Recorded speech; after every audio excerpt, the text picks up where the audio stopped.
BJP. നേതാവായ PR. Sivasankar നമ്മോടൊപ്പം ചേരുന്നു. ശ്രീ പി.ആർ. ശിവശങ്കർ, മെസ്സി കേരളത്തിലേക്കില്ല എന്നുള്ളത് സ്ഥിരീകരിക്കുകയാണ് സ്പോൺസർ ആന്റോ അഗസ്റ്റിൻ. നമുക്കറിയാം, മെസ്സിയെ കേരളത്തിലേക്ക് കൊണ്ടുവരുമെന്നുള്ള അവകാശവാദവുമായി കഴിഞ്ഞ കുറേ കാലമായി സമൂഹ മാധ്യമങ്ങളിൽ ഇങ്ങനെ തുടരെ പ്രസ്താവനകൾ നടത്തിക്കൊണ്ടിരുന്നതാണ്. പക്ഷേ അർജന്റീന ടീം കേരളത്തിലേക്കില്ല എന്ന് ഔദ്യോഗികമായി തന്നെ നിലവിൽ സ്ഥിരീകരണം ഉണ്ടായിരിക്കുന്നു. ഇതിന്റെ വസ്തുതകളും സത്യാവസ്ഥയും ഒക്കെ നേരത്തെ തന്നെ ജനം TV പ്രേക്ഷകരിലേക്ക് എത്തിച്ചതാണ്. പക്ഷേ ഈ അവകാശവാദങ്ങളെ എല്ലാം ഇങ്ങനെ സ്പോൺസർ നിരന്തരം ഉയർത്തിക്കൊണ്ടിരുന്ന സാഹചര്യത്തിൽ ഇപ്പോൾ ഏറ്റവും ഒടുവിലായി മനസ്സിലാക്കാൻ കഴിയുന്നുണ്ട് മെസ്സി കേരളത്തിലേക്കില്ല എന്നുള്ളത്. താങ്കൾ എങ്ങനെയാണ് ഇതിനോട് പ്രതികരിക്കുന്നത്? ഇല്ലാത്ത അവകാശവാദങ്ങൾ പൊലിപ്പിച്ച രാഷ്ട്രീയ ലക്ഷ്യം കൂടി എന്തിനായിരുന്നു? നോക്കൂ, ഇത് ഒരു ഇല്ലാത്ത അവകാശവാദമാണ് എന്ന് തിരിച്ചറിയുവാൻ സാമാന്യ ബുദ്ധിയുടെ ഒരു അംശമെങ്കിലും ഉണ്ടായിരുന്നാൽ സംസ്ഥാനത്തെ ഉയർന്ന IAS IPS ഉദ്യോഗസ്ഥന്മാർക്കോ സംസ്ഥാനത്തെ കായിക മന്ത്രിക്കോ മുഖ്യമന്ത്രിക്കോ സാധിക്കുമായിരുന്നു. ഇവർക്ക് ഇത് അറിയാൻ പാടില്ലാഞ്ഞിട്ടല്ല, ഇവർക്ക് സാമാന്യ ബുദ്ധി ഇല്ലാഞ്ഞിട്ടുമാണെന്ന് ഞാൻ വിശ്വസിക്കുന്നില്ല. പക്ഷേ ഇത് മനഃപൂർവ്വം ചില ആളുകളുടെ തന്ത്രങ്ങൾ വിജയിപ്പിക്കുവാൻ വേണ്ടിയിട്ട് സംസ്ഥാന സർക്കാർ IPS IAS ഉദ്യോഗസ്ഥരും സംസ്ഥാനത്തെ സ്പോർട്സ് മന്ത്രി അടക്കം വളരെ കൃത്യമായി ജനങ്ങളെ പറ്റിക്കുകയായിരുന്നു, വഞ്ചിക്കുകയായിരുന്നു. സംസ്ഥാനത്തിന്റെ വിലപ്പെട്ട സമയം, ഭരണകൂടത്തിന്റെ സമയം, ഉദ്യോഗസ്ഥരുടെ സമയം, കോടിക്കണക്കിന് രൂപ ഇതിനു വേണ്ടി ഓൾറെഡി ചെലവഴിച്ചിട്ടുണ്ട്. ഒരു കാര്യം ഉറപ്പാണ്, സംസ്ഥാനത്തെ ഭരണകൂടം നിയന്ത്രിക്കുന്ന IAS IPS ഉദ്യോഗസ്ഥർക്ക് ഇത്തരം തട്ടിപ്പുകൾ കണ്ടാൽ മനസ്സിലാവില്ല എന്ന് വെച്ചാൽ അവരോട് തൊപ്പി ഊരി വെച്ചിട്ട് വേറെ വല്ല പണിക്ക് പോകാൻ പറയണം. സാധാരണ വ്യക്തികൾക്ക് പോലും സാമാന്യം ഫേസ്ബുക്കിലും അതുപോലെ തന്നെ ഗൂഗിളിലെ ഏതെങ്കിലും AI സെർച്ചിലൊക്കെ സഞ്ചരിച്ചു കഴിഞ്ഞാൽ കൃത്യമായി മനസ്സിലാകും, ഇവിടുത്തെ ഒരു ഉദ്യോഗസ്ഥരോ സംസ്ഥാനത്തെ സ്പോൺസേഴ്സോ ഒന്നും ഈ പറയുന്ന അർജന്റീനിയൻ ടീമുമായോ പ്രത്യേകിച്ച് മെസ്സിയുമായോ യാതൊരു എഗ്രിമെന്റ് നടത്തിയിട്ടില്ല, അതിന്റെ പണമിടപാട് നടത്തിയിട്ടില്ല.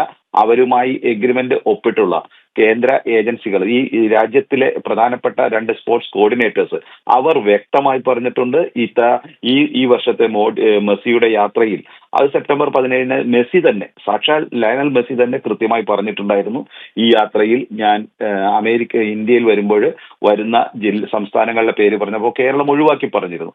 അപ്പോൾ തന്നെ വ്യക്തമായതാണ് മെസ്സി വരുന്നില്ല. എന്നിട്ടും വീണ്ടും മെസ്സി വരുന്നു എന്ന് പറഞ്ഞുകൊണ്ട്, പിന്നീട് മെസ്സി പട എന്ന് പറഞ്ഞുകൊണ്ട്, പിന്നീട് അർജന്റീനൻ ടീം എന്ന് പറഞ്ഞുകൊണ്ട് ജനങ്ങളെ പറ്റിക്കുമ്പോൾ, വഞ്ചിക്കുമ്പോൾ സംസ്ഥാനത്തെ ഭരണകൂടം, ഇവിടുത്തെ IPS നേതൃത്വം അതിനെല്ലാം കൊട പിടിച്ചുകൊണ്ട് മീറ്റിംഗ് നടത്തി. ഇപ്പൊ ഞാൻ മനസ്സിലാക്കുന്നത് എറണാകുളം ജില്ലയിലെ കലൂർ ഇന്റർനാഷണൽ സ്റ്റേഡിയത്തിൽ ഏതാണ്ട് 100 കണക്കിന് കോടി രൂപ മുടക്കി വലിയ ബിൽഡിംഗ് പണിയുന്നു, വലിയ സുരക്ഷാ വാളുകൾ പണിയുന്നു.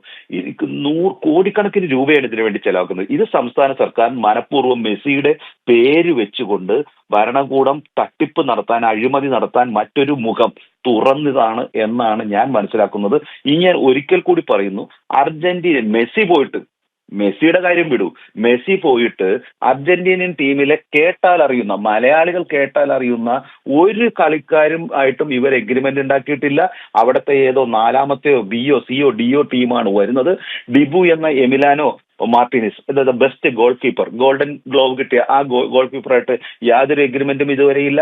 ജൂലിയൻ അവാരസ് ഫോർവേഡ്, 4 പ്രധാനപ്പെട്ട ഗോള് ഖത്തറിൽ നേടിയ ഇയാളായിട്ടൊരു എഗ്രിമെന്റ് ഇല്ല. Angel Di Maria, the best winger, അദ്ദേഹമായിട്ടൊരു എഗ്രിമെന്റ് ഇല്ല. ഇവരായിട്ടുള്ള എഗ്രിമെന്റോ ഡിസ്കഷനോ നടന്നിട്ടില്ല എന്ന് ഒരു സോഷ്യൽ മീഡിയയിലെ ബേസിക് സെർച്ചിലൂടെ മനസ്സിലാക്കാം. എന്നിട്ടും പറയാണ് അർജന്റീനിയൻ ടീം വരുമെന്ന്.